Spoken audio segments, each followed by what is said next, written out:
안녕하세요. 긴급경제TV입니다. 영상 보시기에 앞서 구독과 좋아요를 눌러주신다면 저에게 크나큰 동기부여가 됩니다. 감사합니다. 여러분, 전기차 세계 1위 BYD가 흔들리고 있습니다. 2분기 순이익이 전년 대비 30% 가까이 급감했습니다. 단순한 실적 부진이 아닙니다. 전기차 시장 전체가 지금 거대한 치킨 게임에 돌입했다는 신호입니다. 1위 기업도 이렇게 흔들리는데 우리나라 배터리 3사와 현대차 기아는 과연 살아남을 수 있을까요? 오늘 이 영상에서 낱낱이 파헤쳐 보겠습니다.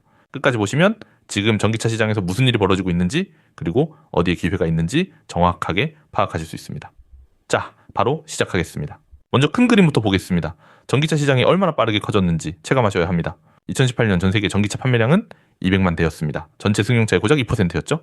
그런데 2023년에 1,400만 대로 7배가 뛰었습니다. 2024년에는 1,700만 대, 2025년에는 2,200만 대까지 전망됩니다. 전체 승용차의 20%를 넘어선 겁니다. 그런데 여기서 주목할 점이 있습니다. 전기차 판매의 60%가 중국에서 나옵니다. 유럽이 25%, 미국이 10%입니다. 사실상 중국이 전기차 시장을 좌지우지하고 있는 겁니다. 그리고 이 중국 시장의 왕좌에 앉아 있는 게 바로 BYD입니다. BYD는 2023년 전 세계에서 약 300만 대의 전기차를 팔았습니다. 중국 신에너지차 시장에서 점유율이 30%에 달합니다. 테슬라와 BYD 이 두 회사가 합산으로 글로벌 전기차 판매의 35%를 차지합니다. 말 그대로 양강 구도인 거죠. 쉽게 비유하면 삼성과 애플이 스마트폰 시장을 양분하고 있는 것과 비슷한 구조입니다. 그런데 그중 한 곳의 이익이 갑자기 30% 빠진 겁니다. 그런데 이 절대 강자 BYD의 적신호가 켜졌습니다. 숫자를 하나씩 뜯어보겠습니다. 2024년 상반기 BYD 매출은 3,713억 위안으로 전년 대비 23% 늘었습니다. 순이익도 155억 위안으로 14% 증가했죠. 여기까지만 보면 잘 나가는 것 같습니다. 그런데 문제는 시장의 기대치에 한참 못 미쳤다는 겁니다. 시장은 매출 4,080억 위안, 순이익 235억 위안을 예상했습니다. 실제 실적은 매출은 9% 부족, 순이익은 무려 34%나 부족했습니다. 더 심각한 건 2분기 단독 실적입니다. 2분기 순이익이 64억 위안으로 전년 동기 대비 29.9% 급감했습니다. BYD가 홍콩거래소 공시에서 직접 밝힌 원인이 있습니다. 중국 내 신에너지차 가격 경쟁이 심화되고 과도한 마케팅 비용이 수익성을 압박하고 있다는 겁니다. 원래 1위 기업은 가격 결정권을 쥐고 있어서 마진이 안정적이어야 합니다. 그런데 BYD조차 살을 깎아가며 팔고 있다는 건 시장 전체가 병들었다는 뜻입니다. 시티그룹 분석에 따르면 가격 전쟁 관련 충당금 때문에 BYD의 총마진이 2%포인트나 감소했습니다. 1위 기업도 살을 깎아가며 팔고 있는 겁니다. 그러면 도대체 이 가격 전쟁이 얼마나 심각한 건지 구체적으로 살펴보겠습니다. 시작은 2023년 초입니다. 중국 정부가 신에너지차 구매 보조금을 종료했습니다. 보조금이 사라지자 소비자들의 지갑이 닫혔고 업체들은 살아남기 위해 가격을 내리기 시작했습니다. 이 출혈 경쟁이 얼마나 잔인했느냐면 2024년 한 해에만 무려 16개 전기차 브랜드가 시장에서 퇴출됐습니다. 개 브랜드가 한 해에 사라졌다는 건 매달 하나 이상의 브랜드가 문을 닫았다는 뜻입니다. 그리고 살아남은 대형사들도 마진이 급락하고 있죠. 테슬라는 차 한 대 팔 때 평균 1만에서 1만 5천 달러를 벌었는데 BYD는 약 6천 달러 수준이었습니다. 테슬라의 절반도 안 되는 마진으로 세계 1위를 유지하고 있는 겁니다. 그런데 이마저도 가격 전쟁으로 더 줄어들고 있습니다. 중국에서는 이미 전기차의 60% 이상이 동급 내연기관차보다 싸게 팔리고 있거든요. 가격이 내연기관보다 싸다는 건 소비자한테는 좋은 소식이지만 만드는 기업 입장에서는 지옥인 겁니다. 마치 편의점에서 삼각김밥을 원가 이하로 파는 것과 같습니다. 손님은 좋지만 가게 주인은 버틸 수가 없는 구조죠. 이런 상황에서 발빠르게 시장을 파악하는 게 얼마나 중요한지 정보가 곧 무기인 시대라는 걸 절감하게 됩니다. 지금 같은 시장에선 제일 중요한 건 정보입니다. 발빠른 시장에 대응하려면 누구보다 빠르게 시장을 파악해야 남들보다 우위에 설 수 있습니다. 구독자님들에 한해서 지금 시장의 흐름과 앞으로의 전망에 대한 견해를 전문가의 관점으로 파악해서 공유해드리겠습니다. 자세한 건 고정 댓글에 적어놨으니 구독 잊지 말고 눌러주세요. 자, 그러면 이제 이 치킨 게임의 근본 원인을 더 깊이 파고들어 보겠습니다. 핵심은 과잉 설비입니다. 숫자로 보면 상황이 얼마나 심각한지 바로 체감됩니다. 2023년 기준 전 세계 배터리 셀 생산 능력은 2.2TWh입니다. 그런데 실제 수요는 750GWh밖에 안 됩니다. 이게 무슨 뜻이냐면 공급 능력이 수요의 약 3배라는 겁니다. 가동률로 따지면 고작 34%입니다. 공장을 지어놨는데 3분의 2가 놀고 있는 거예요. 이러니 가격이 떨어지지 않을 수가 없는 거죠. 특히 중국 배터리 공장의 평균 가동률은 50%도 안 됩니다. 절반 이상이 쉬고 있는 겁니다. 비유하자면 10개짜리 생산 라인을 만들어 놓고 5개만 돌리고 있는 상황입니다. 나머지 5개의 유지비만 해도 천문학적인 금액이죠. 이건 전형적인 과잉 투자 도미노입니다. 정부 보조금에 이끌려 너도나도 공장을 지었습니다. 공급 능력이 수요의 3배를 넘어섰고 가동률이 급락하면서 단가가 추락했습니다. 그 결과 출혈 경쟁과 업체 퇴출이 동시에 벌어지고 있습니다.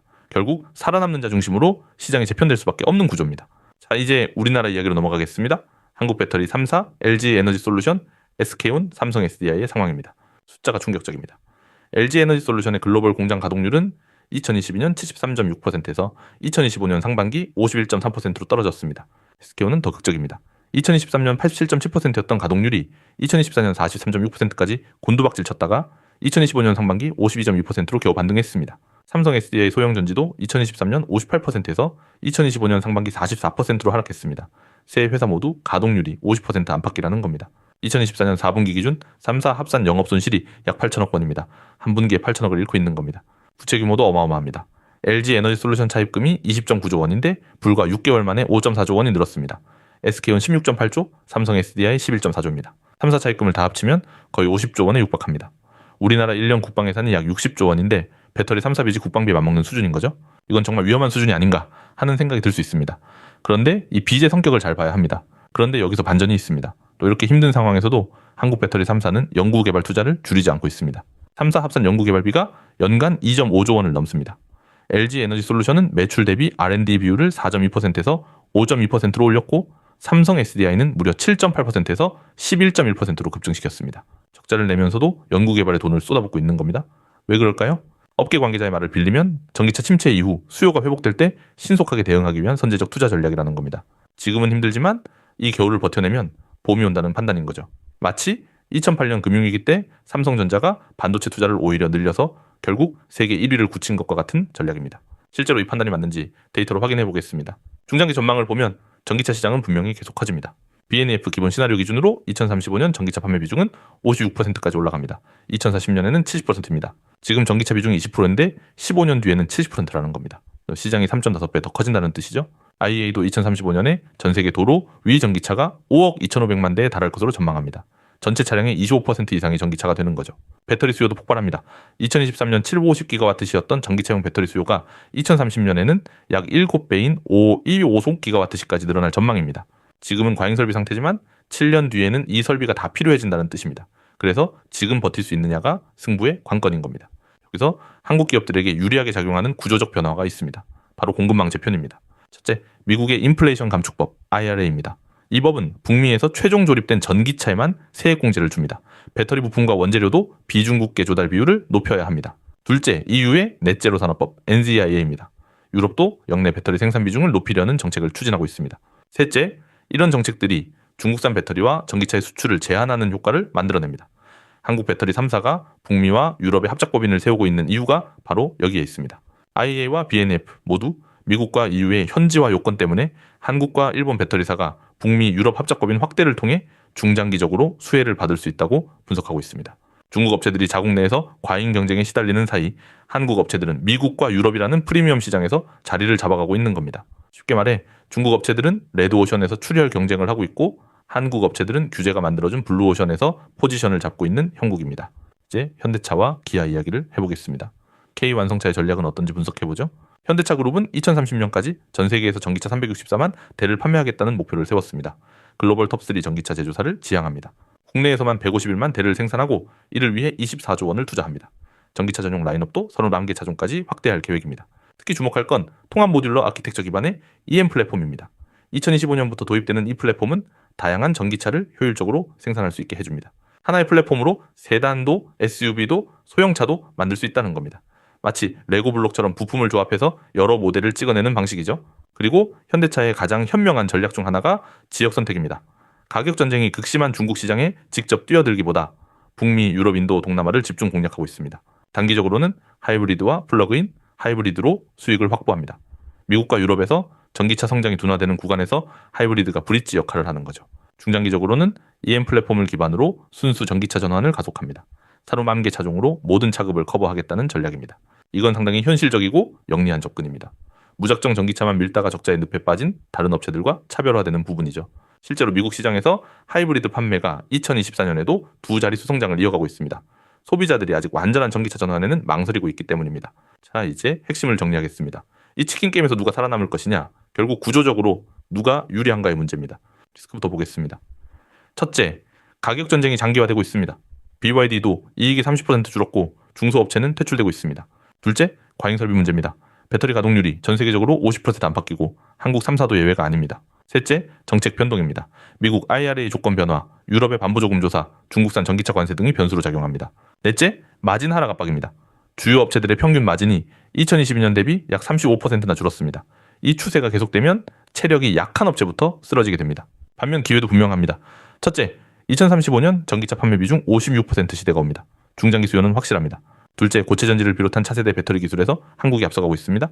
삼성 SDI의 R&D 비율이 11%를 넘은 건 이런 맥락입니다. 셋째, 중국 시장 포화와 보호무역 심화로 북미, 유럽, 인도, 동남아에서 비중국계 완성차와 배터리 동맹의 기회가 열리고 있습니다. 마지막으로 JB, 즉 합작법인 동맹입니다.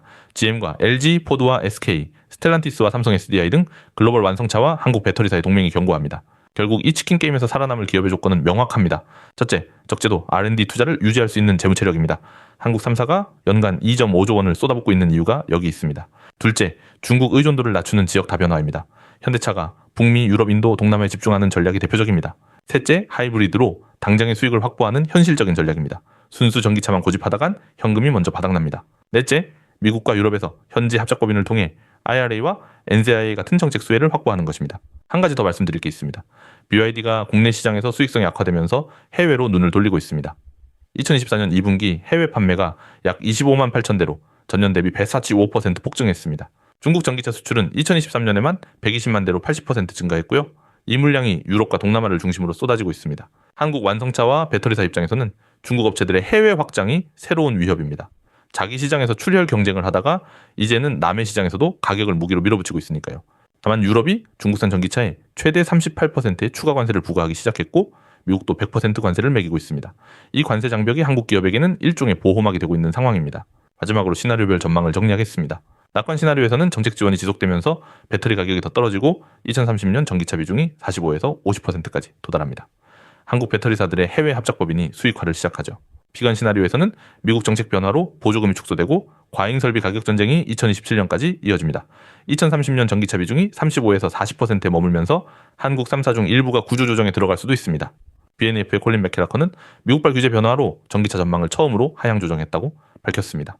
하지만 중국과 신흥국 성장 덕분에 글로벌 판매 자체는 사상 최대를 경신할 것이라고 전망했습니다. 즉 시장은 계속 커지지만 그 안에서 누가 돈을 버느냐는 완전히 다른 문제라는 겁니다.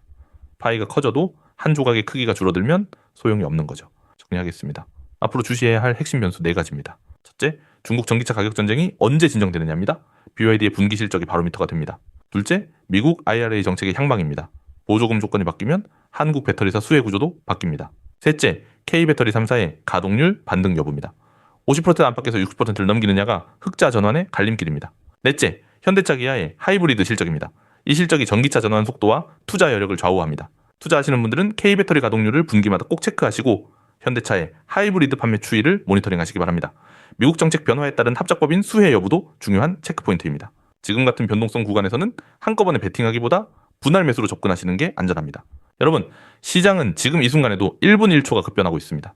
BYD 실적 발표, IRA 정책 변경, 한국 배터리 3사의 분기 실적 발표 등 결정적인 신호가 언제 나올지 모릅니다. 구독자분들에 한해서 예를 들어 한국 배터리 3사 가동률 60% 돌파라든지 미국 IRA 보조금 조건 변경이라든지 이런 결정적 신호가 포착되면 실시간으로 빠르게 분석해서 전해드리겠습니다. 구독 버튼과 알림 설정 꼭 눌러주시고 고정 댓글도 확인해주세요. 여러분의 자산을 지킬 골든타임 제가 직접 챙겨드리겠습니다.